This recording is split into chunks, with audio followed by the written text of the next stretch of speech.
नव्या पिढीला पुस्तकांचं महत्त्व पटवून देऊन वाचन चळवळ बळकट करूया. पुणे विभागाच्या सहाय्यक ग्रंथालय संचालक शालिनी इंगोले यांचं प्रतिपादन. गडहिंग्लजमध्ये झाला 10 आणि 11 फेब्रुवारी रोजी कोल्हापूर ग्रंथोत्सव 2023. डिजिटल क्रांतीमुळं सारं जग जवळ आलंय. आज प्रत्येकाच्या हातामध्ये मोबाईल फोन आला आहे. मात्र याच मोबाईलमुळे वाचन संस्कृती थांबते की काय अशी परिस्थिती निर्माण झाली आहे. अशा काळात ग्रंथाच्या माध्यमातून मिळणारं ज्ञान, विचार नव्या पिढीपर्यंत पोहोचवलं पाहिजे. नव्या पिढीला पुस्तकांचं महत्त्व पटवून देऊन वाचन चळवळ बळकट करूया, असं आवाहन पुणे विभागाच्या सहाय्यक ग्रंथालय संचालक शालिनी इंगोले यांनी केलं.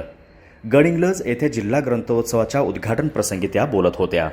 महाराष्ट्र शासन उच्च व तंत्रशिक्षण विभाग, ग्रंथालय सहसंचालनालय महाराष्ट्र राज्य, जिल्हा ग्रंथालय अधिकारी कार्यालय कोल्हापूर यांच्यातर्फे कोल्हापूर ग्रंथोत्सव 2023 कोल्हापूर, जिल्हा समन्वय समिती कोल्हापूर यांच्या संयुक्त विद्यमाने पहिल्यांदाच तालुक्यात स्तरावर गडहिंग्लजमध्ये घेण्यात आला. दिनांक 10 आणि 11 फेब्रुवारी रोजी गडहिंग्लज येथील शिवराज महाविद्यालयात हा 2 दिवसीय ग्रंथोत्सव संपन्न झाला. दसरा चौकातील छत्रपती शिवाजी महाराजांच्या पुतळ्यापासून ग्रंथदिंडीला प्रारंभ झाला. मुख्य मार्ग कडगाव रोड, MR हायस्कूल, वडरगे मार्गावरून दिंडी ग्रंथोत्सव स्थळी शिवराज महाविद्यालयावर आली. आत्याळ येथील भजनी मंडळासह शिवराज महाविद्यालय, बॅरिस्टर नाथ पै विद्यालयाचे विद्यार्थी, ग्रंथालयीन कार्यकर्ते, कर्मचारी दिंडीत सहभागी झाले होते.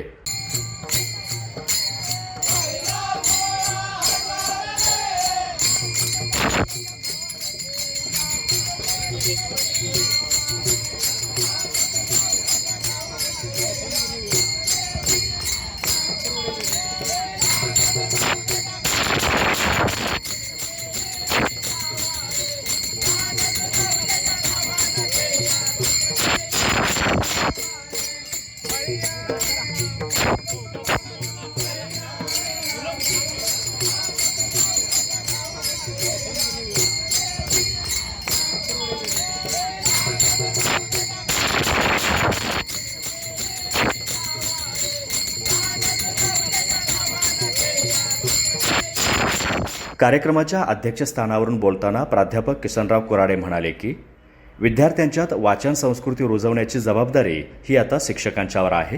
केवळ वाचाल तर वाचाल असं म्हणून न जाता नव्या पिढीला वाचन संस्कृतीत सामील करून घेण्यासाठी विशेष प्रयत्न करणे गरजेचे आहे. जिल्हा ग्रंथालय अधिकारी अपर्णा वाईकर यांनी स्वागत आणि प्रास्ताविक केलं. जिल्हा ग्रंथालय संघाचे अध्यक्ष सुशांत मगदूम, उपाध्यक्ष दत्ता देशपांडे, संचालक प्रकाश इंगळे, नगरपालिकेचे अधीक्षक ओंकार बजागे, सुरेश पवार, राजेंद्र भुईंबर, श्रद्धा पाटील आदी उपस्थित होते.